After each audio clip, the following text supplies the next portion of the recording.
ശ്രീനന്ദയിലേക്ക് കൂടി ഒന്ന് പോകേണ്ടതുണ്ട്. കാരണം വളാഞ്ചേരിയിൽ ഈ പരിശോധന ഊർജിതമാകുമ്പോഴും സംസ്ഥാനത്തെ HIV പരിശോധനകൾ നടത്തുന്നത് പേരിന് മാത്രമാണ്. HIV അണുബാധ തോത് താരതമ്യേന കുറഞ്ഞ സംസ്ഥാനമാണ് കേരളം എന്നാണ് സർക്കാരിന്റെ അവകാശവാദം.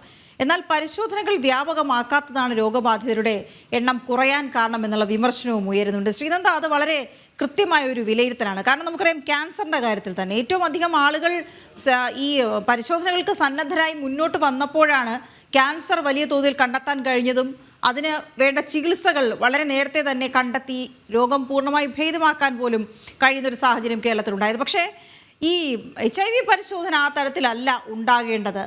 ഇങ്ങനെ ഒരു അവകാശവാദം കാലങ്ങൾക്ക് മുമ്പേ ഉണ്ടായി എന്ന് കരുതി അതിൽ തന്നെ അങ്ങ് തുടരുകയാണോ ആരോഗ്യവകുപ്പ്?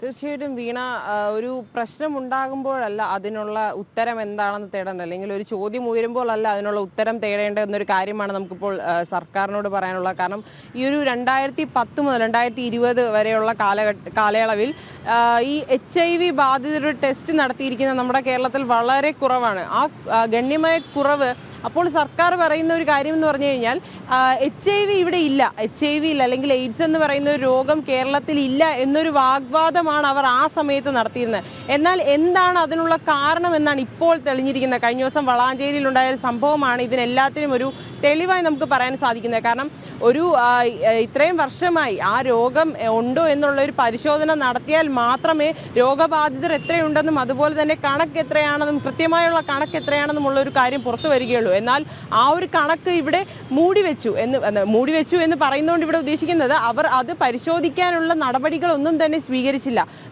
ഈ ഒരു രോഗബാധിതർ എത്രയുണ്ടെന്ന് അറിഞ്ഞാൽ മാത്രമേ രോഗം ചികിത്സിക്കാനും അതുപോലെ തന്നെ ആ രോഗബാധിതർക്ക് അവർക്ക് വേണ്ട സംരക്ഷണവും അതുപോലുള്ള മറ്റു കാര്യങ്ങളും ചെയ്യാൻ സാധിക്കുകയുള്ളൂ. എന്നാൽ ഈ ഒരു കഴിഞ്ഞ 2010 മുതലുള്ള കാലയളവിൽ രോഗങ്ങൾ വളരെ കുറവാണ് എന്നൊരു വാഗ്വാദം സർക്കാർ നടത്തിയിരുന്നു. എന്നാൽ അതിൻ്റെ മെയിനായിട്ടുള്ള കാരണം, അതിൻ്റെ പൂർണ്ണതയുള്ള കാരണം എന്ന് പറയുന്നത് പരിശോധനയിലുള്ള കുറവാണ്, ഗണ്യമായ കുറവാണ്. ഈ ഒരു രോഗബാധിതർ ഇല്ല എന്ന് സംസ്ഥാന സർക്കാർ അല്ലെങ്കിൽ ആരോഗ്യ വകുപ്പ് വീണ്ടും എടുത്തു പറയുന്നത്. കഴിഞ്ഞ ദിവസം വളാഞ്ചേരിയിൽ 9 പേർക്ക് ഈ ഒരു HIV രോഗം ബാധിച്ചത് നമ്മുടെ എല്ലാം ശ്രദ്ധയിൽപ്പെട്ടിരുന്നു. അത് പെട്ടെന്ന് അവർ ഒരു ടെസ്റ്റ് നടത്തി കണ്ടുപിടിച്ച ഒരു കാര്യമാണ്. അപ്പോൾ ഇനി നമ്മുടെ ഇവിടെ ടെസ്റ്റുകൾ കൂടുതലായി നടത്തി കഴിഞ്ഞാൽ എത്രത്തോളം രോഗബാധിതരാകും നമ്മുടെ സംസ്ഥാനത്തുടനീളം ഉണ്ടാവുക എന്നൊരു കാര്യം സംസ്ഥാന സർക്കാർ അല്ലെങ്കിൽ ആരോഗ്യ വകുപ്പ് ഓർത്തിരിക്കേണ്ട ഒന്നാണ്. ഇങ്ങനെ ഈ ഒരു സിറിഞ്ച് വഴി ഒരാൾക്ക് ഉപയോഗിച്ച ഒരു സിറിഞ്ച് മറ്റൊരാൾക്ക് ഉപയോഗിക്കുമ്പോൾ പകരാറുണ്ട്, സ്വാഭാവികം. അതുപോലെ തന്നെ അങ്ങനെ ഉണ്ടാകാൻ പാടില്ലാത്തൊരു തെറ്റാണ്. പക്ഷേ സിറിഞ്ചിൽ കൂടെയും അതുപോലെ തന്നെ നമ്മുടെ ശരീരം തമ്മിലുള്ള ബന്ധത്തിലൂടെയും ലൈംഗിക ബന്ധത്തിലൂടെയും ഈ രോഗം പകരാറുണ്ട്.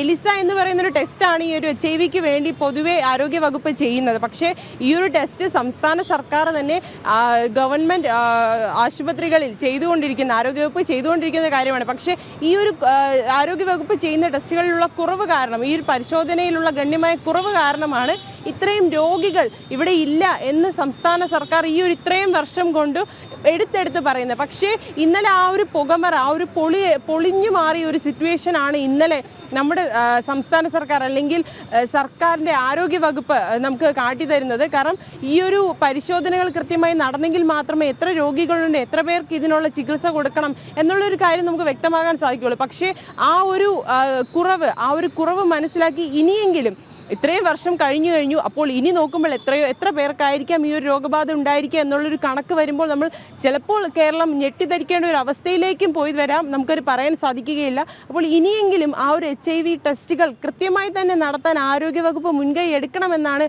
ഈ ഒരു സാഹചര്യത്തിൽ എല്ലാവരും, ജനങ്ങൾ ഉൾപ്പെടെയുള്ള എല്ലാവരും ആരോഗ്യവകുപ്പിനോടും അതുപോലെ തന്നെ സംസ്ഥാന സർക്കാരിനോടും പറയുന്ന ഒരു കാര്യമെന്ന് പറയുന്നത്. വീണ, ശ്രീനന്ദ, ഈ HIV ബാധിതർ ഒരു പക്ഷേ എയ്ഡ്സ് രോഗികളാകാനുള്ളൊരു കുറച്ച് കാലാവധിയുണ്ട്. ആ കാലാവധിക്കുള്ളിൽ ഇത് കണ്ടെത്തി കഴിഞ്ഞാൽ ഇതിൻ്റെ ഒരു പുരോഗതി തടഞ്ഞു നിർത്താൻ കഴിയുമെന്നുള്ളൊരു സാഹചര്യമുണ്ട്. ഇതിന് വേണ്ട കൃത്യമായ മാർഗനിർദ്ദേശമൊക്കെ കേന്ദ്ര സർക്കാരിൻ്റെ ഭാഗത്തുനിന്നും ഉണ്ടായിട്ടുമുണ്ട്. പക്ഷേ ഇത് ആദ്യഘട്ടങ്ങളിലൊക്കെ നടന്നിരുന്നു. ഇവിടെ ഇപ്പോൾ കേരള എയ്ഡ്സ് കൺട്രോൾ സൊസൈറ്റി ഉണ്ട്. എന്താണ് ആ സൊസൈറ്റി ഇപ്പോൾ ചെയ്യുന്നത് എന്നുള്ളത് ഈ ഘട്ടത്തിൽ നമുക്ക് വ്യക്തമാകുന്നില്ല.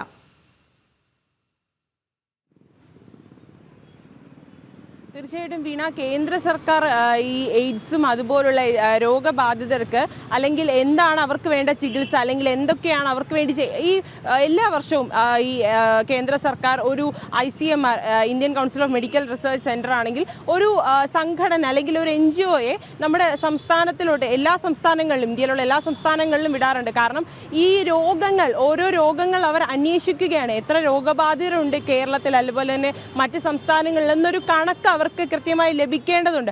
അത് കേന്ദ്ര സർക്കാർ കൃത്യമായി തന്നെ ചെയ്യുന്നുണ്ട്. പക്ഷേ അതിനവരെ സപ്പോർട്ട് ചെയ്യേണ്ട അല്ലെങ്കിൽ അതിനവർക്കൊരു പിന്താങ് അല്ലെങ്കിൽ ഒരു താങ്ങായി നിൽക്കേണ്ടത് സംസ്ഥാന സർക്കാർ അല്ലെങ്കിൽ സംസ്ഥാനങ്ങളാണ്.